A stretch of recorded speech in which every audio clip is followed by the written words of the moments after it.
오늘 새옷 만들기 코너에서는 말씀을 드린 대로 지구온난화가 대단히 심각합니다. 지구온난화로 인해서 기후변화가 이루어지고 또 기후변화에 따라서 이 지구촌에 살고 있는 많은 생명체들은 그 자기 기후에 맞게끔 서식지의 대이동이 시작이 됐습니다. 자기가 사는 곳을 고향을 떠나고 있습니다. 제주도에 살고 있는 자리돔이 울릉도로 이사를 가고 있고 대구에 있던 대구 능금, 대구 사과가 충주 이북지방으로 이사를 가고 있습니다. 뿐만 아니라 우리가 저기 동남아 여행지에서나 봤던 열대 과일이 우리나라 남해안에서 지금 재배가 되고 있다는 뉴스가 간간히 보고 있습니다. 이 사람도 예외가 될 수가 없습니다.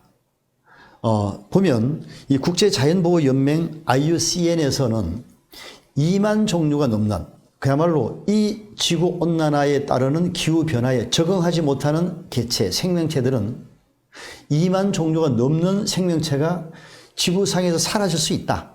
이렇게 경고를 하고 있습니다. 이 여름, 작년부터 재작년 계속 더워지고 있습니다. 우리가 이 더위 어떻게 넘기지? 이 더위를 어떻게 에어컨 하나, 선풍기 하나 살까? 이런 차원으로 접근해서는 좀 소극적이다. 좀 더 적극적인 이 특단의 대책이 필요할 때가 아닌가. 그런 염려 때문에 이 특단의 여름철 건강관리법 7가지를 정리해서 제가 한번 설명드리도록 하겠습니다. 자, 첫 번째, 이 여름나기 첫 번째는 태양을 피하라입니다. 태양을 피한다. 우리가 흔히 이 동남아시아 쪽을 여행하다 보면, 남쪽을 여행하다 보면 이 여름에 하다 보면 이 현지인들은 거의 나무 밑에서 잠을 자거나 놀고 있습니다. 낮에는 잘 다니지 않습니다. 어떻게 보면 상당히 좀 나태해 보이기도 하고 여유로워 보이기도 합니다. 그러나 이 더위에 적응한 차원입니다. 그래서 앞으로 아마 이 우리나라 같은 경우도 여름철 특히 이렇게 더울 때 밖에 외출하는 거 대단히 위험합니다. 앞으로는 아마 이 기후 변화에 따라서 이 어떤 앞으로 생활의 양태, 생활의 문화 생활에 큰 변화가 오지 않을까. 어떻게 보면 또 새로운 직업이 만들어지지 않을까. 그런 생각이 듭니다. 자, 첫 번째는 태양을 피한다. 두 번째는 충분한 수분을 섭취한다. 물을 많이 먹어라. 하루에 2리터 이상의 물을 먹어라.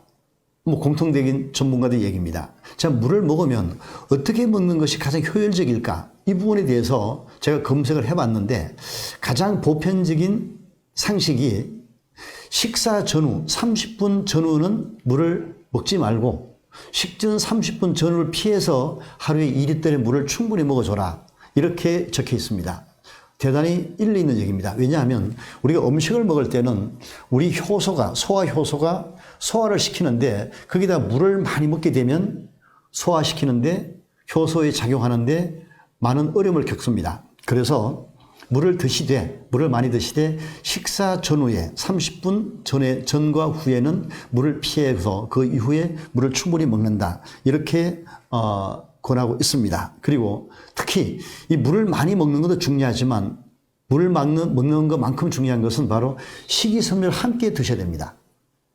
식이섬유는 우리 물을 저장하는 저수지입니다. 그냥 물만 먹는 거랑 식이섬유가 풍부한 야채나 과일을 같이 먹는 거랑 전혀 여름나기가 다릅니다. 그래서 항상 특히 여름철에는 야채와 과일을 드시는 그야말로 식이섬유를 충분히 함께 물을 드시기를 권해드립니다. 두 번째입니다. 자, 그리고 세 번째는 규칙적으로 운동하라. 운동입니다. 이 덥다고 해서 마냥 늘어지게 되면 오히려 더 나태해집니다. 운동은 특히 아침 새벽이나 저녁 늦게 이렇게 태양을 피해서 충분한 운동을 해 주셔야 됩니다. 이 운동은 우리가 덥게 되면 항상 모든 기능이 떨어집니다. 이럴 때 우리가 튼튼한 근육이 필요합니다. 자, 그리고 네 번째는 휴식입니다. 이 휴식은 이 더위와 싸우는 우리 몸, 더위와 싸우는 것은 우리가 힘이 필요하고 또 면역이 필요합니다. 그런데 우리가 늘 휴식을 우리 몸이 더위와 싸우고 또 면역이 힘이 들 때 우리가 충분한 휴식은 대단히 필요합니다. 또 낮잠도 간간히 자는 낮잠도 좋고요. 자, 다섯 번째는 손을 자주 씻는다. 그 여름철에 이렇게 기후가 높을 때는 여러 가지 미생물들, 특히 이렇게 여러 가지 미생물들이 많이 있습니다. 이런 미생물들로부터 내 몸을 보호하기 위해서는 손을 자주 씻는 것입니다. 손뿐만 아니라 여러 가지 야채, 과일 잘 씻고 흐르는 물에, 그리고 또 특히 여러분 아마 도마에 이런 것들 잘 말려주고 깨끗하게 씻는 것, 뭐 이런 거 대단히 중요합니다. 자, 여섯 번째, 냉방병을 조심한다. 예, 냉방병 하면 여름이면 대부분이 이렇게 에어컨 속에서 그 찬 음식을 많이 드시게 되는데, 이게 몸이 지나치게 차게 되면 그야말로 몸의 신진대사, 혈액순환이 떨어집니다. 신진대사 활동이 떨어지게 되면 우리 몸은 모든 기능이 떨어질 수밖에 없습니다. 여름을 쉽게 나기 어렵습니다. 냉방병 조심한다. 자, 그리고 마지막 일곱 번째 아주 중요한 부분입니다. 미네랄이 풍부한 음식을 섭취한다. 미네랄이 풍부한 음식.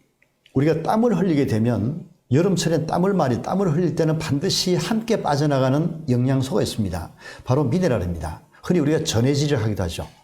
우리가 군대 생활할 때 땀을 많이 흘릴 때는 항상 이렇게 소금을 갖고 다닙니다. 그래서 소금을 먹게 됩니다. 땀을 흘릴 때는 미네랄이 많이 빠져나갑니다. 가뜩이나 지금 미네랄이 부족한 식탁 속에서 살면서 또 여름철에 미네랄이 빠져나가게 되면 에너지 관리 안 됩니다. 미네랄 하는 역할은 물을 이동시킵니다. 물을 보관하기도 하고 물을 이동시키기도 하고, 또 한편으로는 미네랄은 에너지를 관리합니다. 미네랄이 있어야만이 우리 몸의 에너지를 이용을 합니다.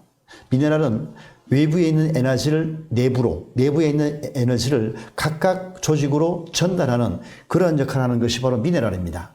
이 미네랄이 부족하지 않도록 잘 챙겨 드시기 바랍니다.